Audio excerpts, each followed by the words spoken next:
আমার নবীর কাছে একজন এসে বলে, ইয়া রাসূলুল্লাহ, কিয়ামত কখন হবে? মাতা সাআ। নবীজি ইরশাদ করেছেন, মা আ'দাত্তা লাহা, তুমি কিয়ামতের জন্য কি জোগাড় করেছো? বলে, আমি তেমন কিছু করি নাই, তবে আমি আল্লাহ এবং তার রাসূলকে ভালোবাসি। তখন নবীজি বলছেন, আনতা মা'a মান আহবাবতা, তুমি যাকে ভালোবাসো তার সাথেই তুমি থাকবে। আপনি যদি ইসলামকে ভালোবাসেন, আপনি যদি নবীজিকে ভালোবাসেন, আপনি যদি ওলি আল্লাহদেরকে ভালোবাসেন, আপনার উচিত ইহুদি নাসারাদের সমস্ত কালচার জীবন থেকে মুছে ফেলা। হাত তুলে বলেন ঠিক কিনা? তাহলেই আপনি নবী ওলির সাথে থাকতে পারবেন। আর যদি কোনো কালচার রেখে দিতে চান, তাহলে কিয়ামতের মাঠে ওদের সাথে থাকার জন্য প্রস্তুতি নেন। আল্লাহ বলেই দিয়েছে, তারা তাদের, যারা আমার দ্বীনের বিরুদ্ধে গেছে তারা তাদের। ঠিক আছে না? আচ্ছা, এরপর আজকের দিনে আমাদের এই প্রোগ্রাম, আমাকে যে বিষয় দেয়া হয়েছে আমি প্রায় সবগুলোই নিয়ে এসেছি আমার কথার ভিতরে। নারীর পর্দাও এসেছে মোটামুটি। বেনামাজির শাস্তিটা একটু বলি। বেনামাজির কবরে এমন একটা আযাব হবে, বেনামাজিকে একটা পাথর দিয়ে মাথার উপরে মারা হবে কবরে। ওই পাথরের আঘাতে গোটা কবর আগুন ধরে যাবে। বেনামাজি যখন মারা যায়, কবরস্থান পর্যন্ত ভয় পেয়ে যায় যে এই ব্যক্তি কোনো এই কবরস্থানে আসে কিনা। সমস্ত কবরবাসী, কবরস্থান আল্লাহর কাছে পানা চায় যে আল্লাহ এই লাশ যেন এখানে না আসে, কারণ এত আযাব হবে যে গোটা কবরস্থান, কবরবাসীরা ভয়ে আতঙ্কে থাকবে। বেনামাজি, বেনামাজি মানে যে আল্লাহকে বলতেছে, তো আল্লাহ আত্মে টাইম নাই। হতানো হর, হতানো হর, হতানো হর। আমি কি ভুল বললাম? যে ব্যক্তি বেনামাজি, সে বেনামাজি কেন? ব্যবসা, চাকরি, হ্যাঁ, বিয়ে বাড়ি, মিটিং, মিছিল, কাজ, কাম, সময় নাই। তাহলে সে কাকে সময় নাই বলতেছে? কথা বলেন না, কাকে কাকে কাকে কাকে কাকে? যখন ফজরের আজান হচ্ছে, সে যখন মসজিদে আসে নাই, তখন সে আল্লাহকে বলতেছে, আমার সময় নাই, আমি সারা রাত মোবাইলে ছিলাম, এখন আমার ঘুমের টাইম। সে জোহরের টাইমে যখন মসজিদে আসে নাই, তখন সে আল্লাহকে বুঝিয়েছে, আমি সারাদিন অফিস করতেছি, এখন আমার মিটিং এর টাইম, তোমার জন্য সময় নাই। সে যখন আসরের টাইমে আসে নাই, সে বলছে, আমি এখন ক্রিকেট, ফুটবল, গেম, জুয়া, মদ, আড্ডা নিয়ে আছি, তোমার জন্য টাইম নাই। সে যখন জুমার দিন 2 রাকাত পরে বের হয়ে যায়, তখন সে আল্লাহকে বোঝায় যে 2 রাকাত সময় দিছি তোমাকে, বহুত টাইম দিছি, আমার আর টাইম নাই। আপনি যদি সাধারণ একটু ভাবেন, আপনি আপনার দেশের সেনাবাহিনীর একজন মেজরের সামনে গিয়ে যদি বলেন টাইম নাই, লাথি মেরে পুকুরে ফেলে দিবে।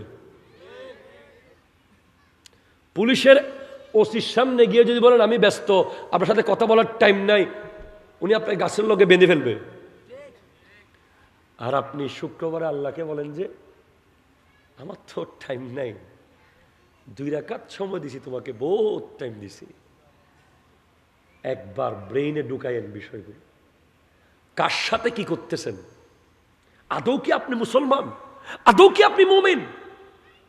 যে ব্যক্তি প্রতিদিন ইচ্ছে করে অক্তের পর অক্ত নামাজ পড়ে না, সে কিভাবে মুসলমান থাকে? সে কিভাবে মুমিন থাকবে? আসি না? হ্যাঁ, আসতো না। আয় আছে তো স্টেজের মধ্যে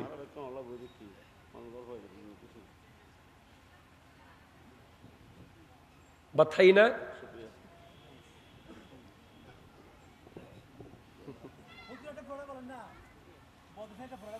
শেষ আর নাই ওয়ালালি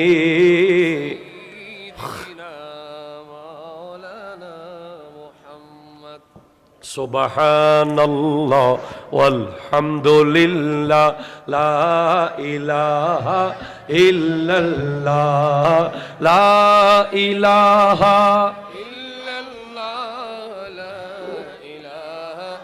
ইল্লাল্লাহ জোরে সুবহানাল্লাহ আলহামদুলিল্লাহ লা ইলাহা ইল্লাল্লাহ লা ইলাহা আচ্ছা আচ্ছা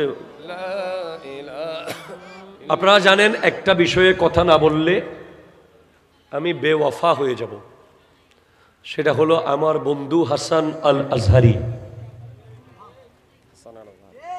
কিরে ভাই হাসান আল আজহারি আপনারা জানেন না মনে হয় কিছু? আপনারা কি বাংলাদেশে আছেন? হাসান আল আজহারি কি করছে? কোন পদে, কোন মার্কা নিয়ে? হাসান আজহারি যদি সংসদে যায় কাদের লাভ? জোরে বলেন কাদের লাভ? আমরা কি সারা জীবন টাকা চাইছিলাম না নবী চাইছিলাম? আমরা কি ক্ষমতা চাইছি না নবী চাইছি? সংসদ ভবনে যদি নাতে রসুল দিয়ে সংসদ শুরু হয়, মিলাদ কিয়াম দিয়ে সংসদ শেষ হয়, ওই সংসদ দেশের কল্যাণ হবে না অকল্যাণ হবে?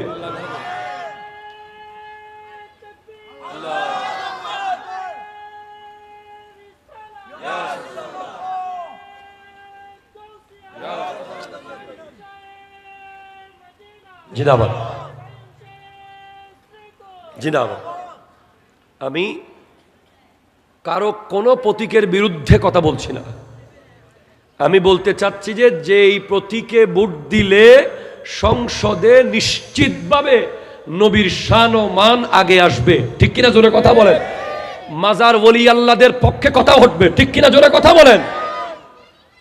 তাকে আপনারা কি একটা ভোট দিতে পারবেন? অবশ্যই। হাত তোলেন। আল্লাহ কবুল করুক।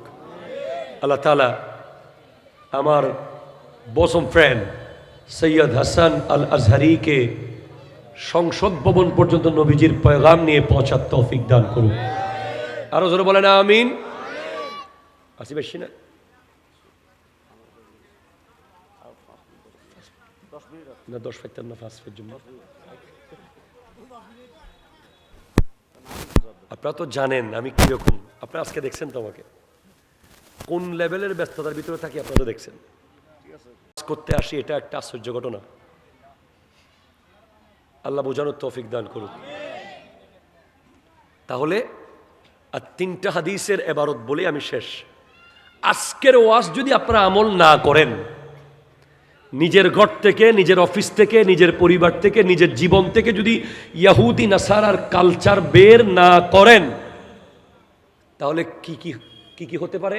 এক, নবীজি ইরশাদ করেছেন লা তাআতা লিমাখলুকিন ফি মাসিয়াতিল খালিক, ওই সৃষ্টির অনুসরণ করবে না যে আল্লাহর নাফরমানি করে, ঠিক কিনা জোরে কথা বলেন? 2, নবীজি ইরশাদ করেছেন আনতা মা মান আহবাবতা, আল মারউ মা মান আহাব্বা। এই 2টা হাদিসের মূল কথা হলো যে যাকে ভালোবাসে তার সাথে থাকবে, আর আনতা মা মান আহবাবতা মানে তুমি যাকে ভালোবাসো তার সাথে থাকবা। সুবহানাল্লাহ বলে না? সুবহানাল্লাহ। আমার নবীর কাছে একজন এসে বলে ইয়া রাসূলুল্লাহ কিয়ামত কখন হবে? মাতা সা।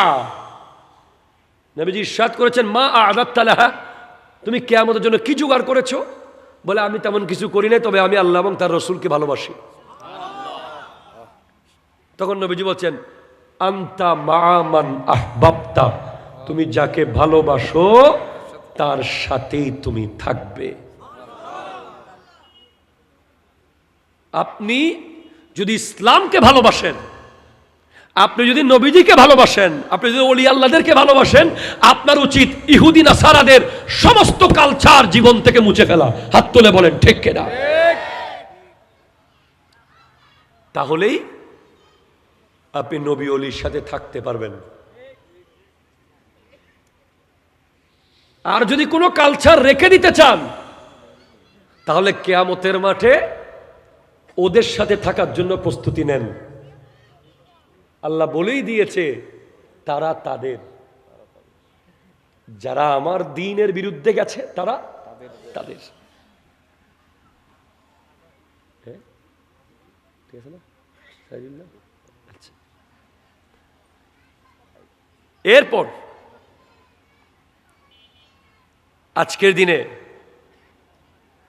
আমাদের এই প্রোগ্রাম, আমাকে যে বিষয় দেয়া হয়েছে আমি প্রায় সবগুলোই নিয়ে এসেছি আমার কথার ভিতরে। নারীর পর্দাও এসেছে মোটামুটি। বেনামাজির শাস্তিটা একটু বলি। বেনামাজির কবরে এমন একটা আযাব হবে, বেনামাজিকে একটা পাথর দিয়ে মাথার উপরে মারা হবে কবরে। ওই পাথরের আঘাতে গোটা কবর আগুন ধরে যাবে। বেনামাজি যখন মারা যায়, কবরস্থান পর্যন্ত ভয় পেয়ে যায় যে এই ব্যক্তি কোনো এই কবরস্থানে আসে কিনা।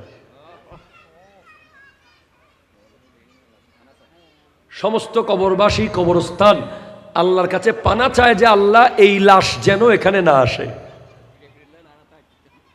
কারণ এত আযাব হবে যে গোটা কবরস্থান, কবরবাসীরা ভয়ে আতঙ্কে থাকবে। বেনামাজি,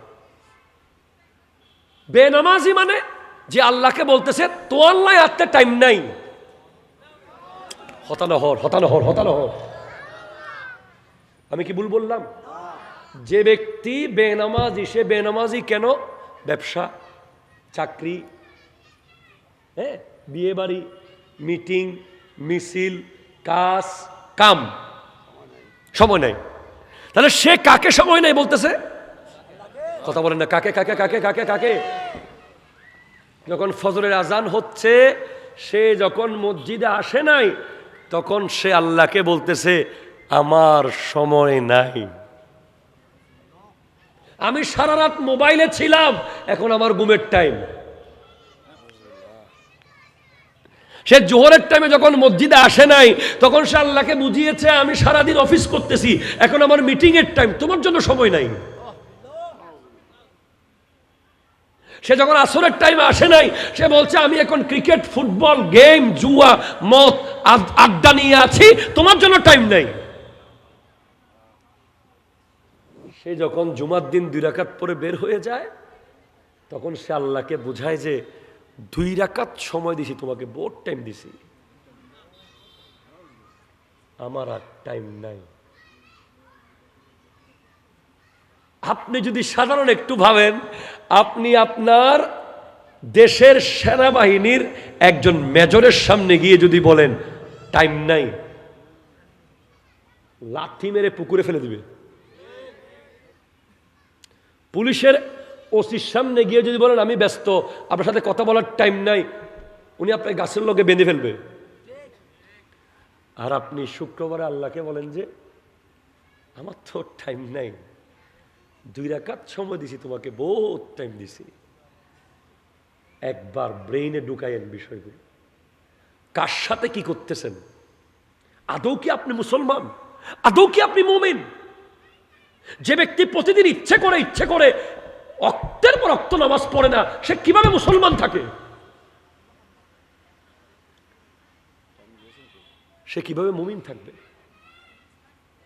আসি না? হ্যাঁ, আসতো না, আয় আসি তো স্টেজের মধ্যে।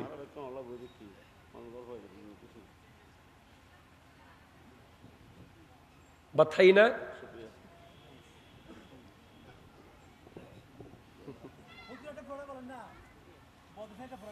শেষ, আর নাই, শেষ। আমার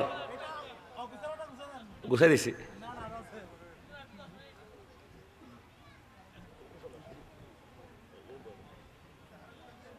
আসি বেশ শোনা আমার হবা। আয় তল্লা বলে দিব আয়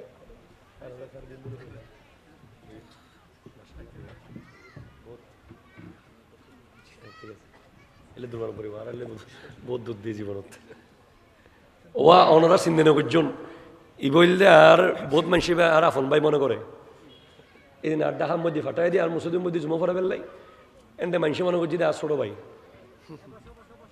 এবারে চলা ফেরা হতাবার্তা আর তোর একখানে আরো এগিয়ে গিয়ে আল্লাহ দিলি আরো আগাই যোগ উস্তাদ বড় ভাই বাপ এরা কোনোদিন হারে না ঠিক কিনা কথা জোরে বলেন না সত্যিকারের উস্তাদ সত্যিকারের বড় ভাই সত্যিকারের বাপ এই তিনজন কোনোদিন হারে না বাপের উপরে যদি ছেলে চলে যায় এটা বাপের বিজয় বড় ভাইয়ের উপরে যদি ছোট ভাই এগিয়ে যায় এটা বড় ভাইয়ের বিজয় উস্তাদের উপরে যদি ছাত্র এগিয়ে যায় এটা উস্তাদের বিজয় ঠিক কিনা জোরে কথা বলেন এখান থেকে আসিফ রায়হান বলবে ও আখিরু দাওয়ানা আলহামদুলিল্লাহি রাব্বিল আলামিন ওয়াসসালামু আলাইকুম ওয়া রাহমাতুল্লাহি ওয়া বারাকাতুহু